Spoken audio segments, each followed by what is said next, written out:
शमशेर बहादुर सिंह, पहले इनके बारे में आप लोग पढ़ लेंगे। जन्म, रचना, मृत्यु, और लास्ट पैराग्राफ दिया है साहित्यिक अवदान। आपसे परीक्षा में पूछा जा सकता है कि शमशेर बहादुर सिंह का साहित्य में क्या योगदान है, ये पढ़ लेंगे। इसके बाद उषा। उषा का मतलब होता है, उषा का अर्थ है, उषा का शब्दार्थ है कि वह समय जब सूर्य निकलता है तो सूर्य के निकलने के पूर्व जो आसमान में लालिमा परिलक्षित होती है, दिखाई देती है, उसे हम उषा काल कहते हैं, है ना। तो प्रस्तुत कविता में कवि ने उषा काल का बहुत ही सुंदर ढंग से, सरस भाषा में, भावपूर्ण तरीके से किया है। इसी उषा का चित्रण जयशंकर प्रसाद जी ने कामायनी में, जो उसका आशा सर्ग है, दूसरा सर्ग है आशा, उसमें किया। उसका पहला छंद उषा से ही शुरू होता है। उषा सुनहले तीर बरसती, जय लक्ष्मी सी उदित हुई, उधर पराजित काल रात्र भी, जल में अंतर निहित हुई।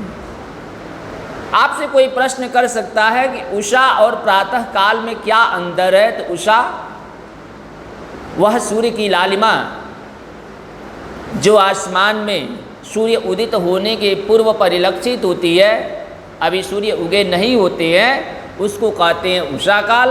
और सूर्य उदित होने के बाद का जो समय होता है उसको कहते हैं प्रातः काल, है ना। तो इसमें विविध उपमानों के माध्यम से उषा का भावपूर्ण चित्रण कवि ने किया है। इसमें भी आपसे दो तरह के प्रश्न पूछे जा सकते हैं, कला पक्ष, भाव पक्ष और कला पक्ष। जैसे ये पैराग्राफ दे देगा, ये पद दे देगा परीक्षा में, और इसमें मान लीजिए प्रश्न दे देगा कि प्रस्तुत कविता के आधार पर इसके भाव पक्ष पर प्रकाश डालिए, भाव पक्ष पर। तो भाव पक्ष और कला पक्ष क्या होता है, इसको पहले समझ लो। भाव पक्ष का मतलब होता है उस कविता का भाव। जैसे कविता को हम पढ़ते हैं तो उसका एक अर्थ होता है, एक व्याख्या होती है और एक उसका आशय होता है। अर्थ, व्याख्या और आशय, तीनों में अंतर है। जो सीधा सीधा हम प्रश्न भाव निकल, अर्थ निकले उसका, जब उसका हम अर्थ समझाएं, मीनिंग, शब्दार्थ, तो उसका अर्थ है। और उसकी व्याख्या जो विशेष प्रकार से आपको विस्तृत रूप में जब बताई जाती है तो व्याख्या होती है। और उस कविता का आशय क्या होता है कि वह कविता किसको लक्ष्य करके लिखी गई है, यह आशय होता है। समझ में आ गया। तो भाव पक्ष क्या है, तो कविता में किसके बारे में बताया जा रहा है, कविता का भाव क्या है, विषय क्या है, उसका आशय क्या है, उद्देश्य क्या है, यह कविता का भाव पक्ष होता है।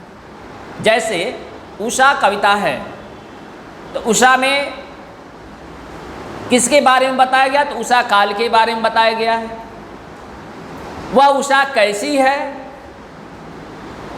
तो इतनी सुंदर है कि उसके लिए विविध उपमान कवि ने प्रस्तुत किया है कि राख से लिपटा हुआ वो आसमान भी सुंदर लगता है। फिर सिल पर जब केसर गिराई जाती है तो जैसे सिल, वो काली सिल लालिमा से युक्त हो जाती है, उस तरह से उषा काल परिलक्षित होती है।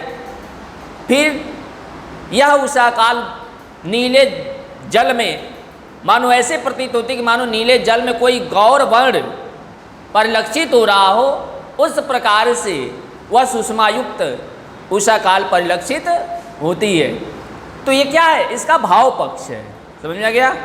कला पक्ष में 3 पॉइंट मुख्य होते हैं, भाषा, छंद और अलंकार।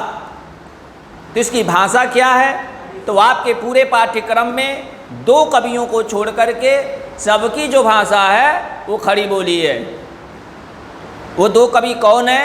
तो गोस्वामी तुलसीदास और फिराक गोरखपुरी। गोस्वामी तुलसीदास की जो भाषा है वह आपकी अवधी और ब्रजी है। जो रामचरितमानस का प्रसंग दिया हुआ लक्ष्मण मूर्छा के समय राम का विलाप और कवितावली, तो ये अवधी में रचना है। जबकि फिराक गोरखपुरी की जो रचना है अरबी फारसी मिश्रित उर्दू है ना। तो ये 2 कवियों को छोड़ करके सबकी जो भाषा है वह खड़ी बोली है। तो भाषा में आप बता देंगे खड़ी बोली। छंद, जो प्रस्तुत कविता पढ़ रहे हैं यह मुक्त छंद की कविता है ना। छंद का मतलब होता है जिसमें लय हो, ताल हो, राग हो, गीत हो, गीतात्मक हो, वो छंद है जो गाया जा सके। जिसमें तुकांत का मतलब ऊपर वाला वर्ण, लास्ट वाला, पहले चरण की जो पहले चरण का पहला अक्षर है, अंतिम अक्षर, पहला नहीं अंतिम अक्षर वह, और सेकेंड मतलब दूसरे चरण का जो अंतिम वर्ण है, दोनों सेम होते हैं, उसी को तुकांत बोलते हैं। यानी पहले चरण का अंतिम वर्ण और अंतिम चरण का अंतिम वर्ण दोनों सेम होते हैं। समझ में आ रहा है? जैसे हिमगिर के वो तुंग शिखर पर बैठ शिला की शीतल छां, एक पुरुष भीगे नैनों से देख रहा था प्रलय प्रवाह। हाँ ऊपर भी है और हाँ नीचे भी है।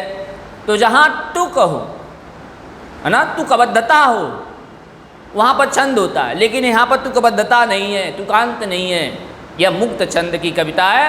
हिंदी साहित्य में मुक्त छंद का जो प्रवर्तन किया था सूर्यकांत त्रिपाठी निराला जी ने किया था, ये बताए थे हम। तो छंद में बताएंगे कौन सा? मुक्त छंद है ना। फिर उसके बाद से पूछा जा सकता है अलंकार। तो अलंकार में सीधे सीधे उपमा अलंकार। हाँ आइए इसका भाव देखिए, अर्थ देखिए। प्रातः नभ था बहुत नीला शंख जैसे भोर का नभ, राख से लिपटा हुआ चौका अभी गीला पड़ा है। बहुत काले सिल जरा से लाल केसर से कि जैसे धुल गई हो, स्लेट पर या लाल खड़िया चाक मल दी हो किसी ने।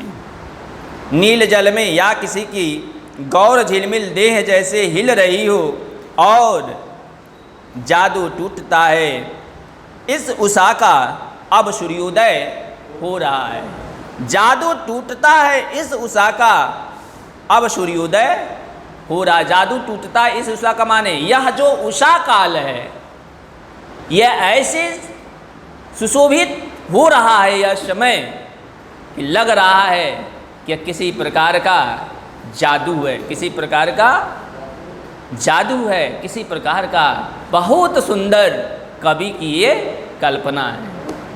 उसके बाद क्या हो रहा है? तो सूर्योदय हो रहा है। तो विविध उपमानों के माध्यम से कवि ने उषा काल के सौंदर्य का निरूपण कर रहा है।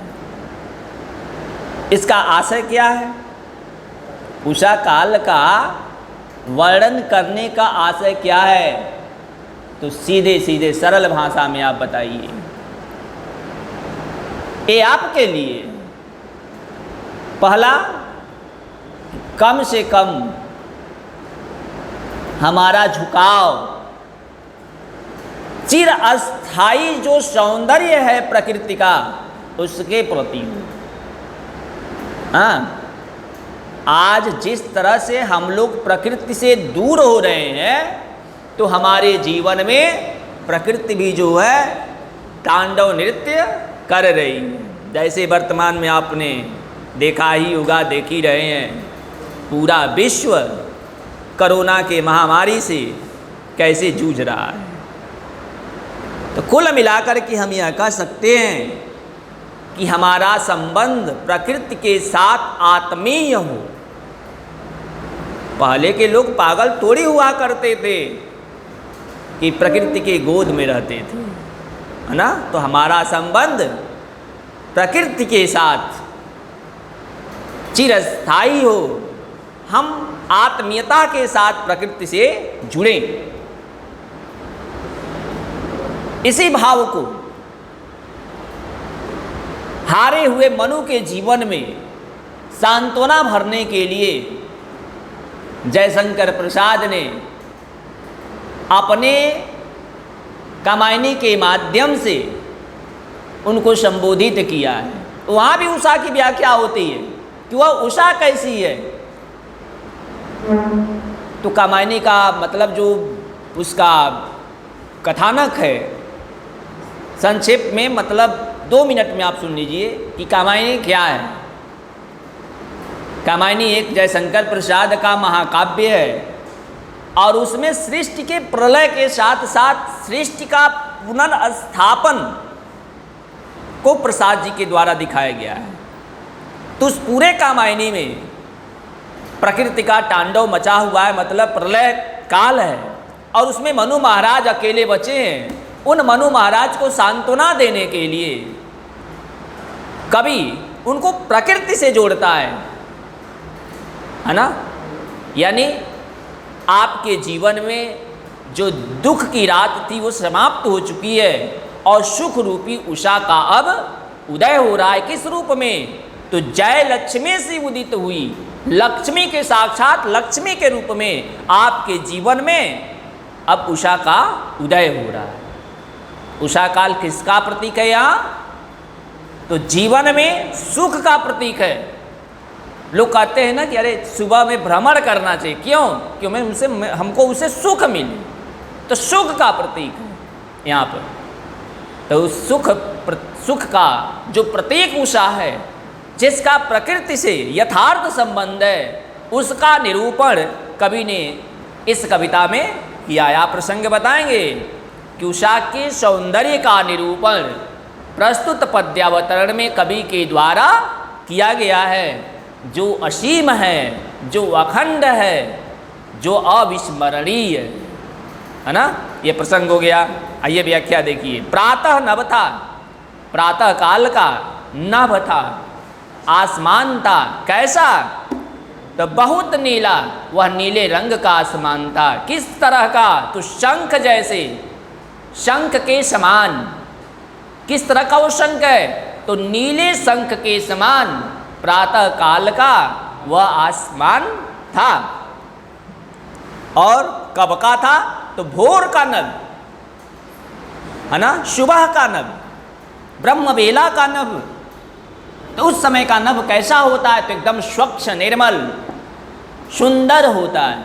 और उस भोर के नभ में सूर्य के लालिमा युक्त वह धीरे धीरे उजाला अब उस आसमान पर परिलक्षित हो रही है। कैसे?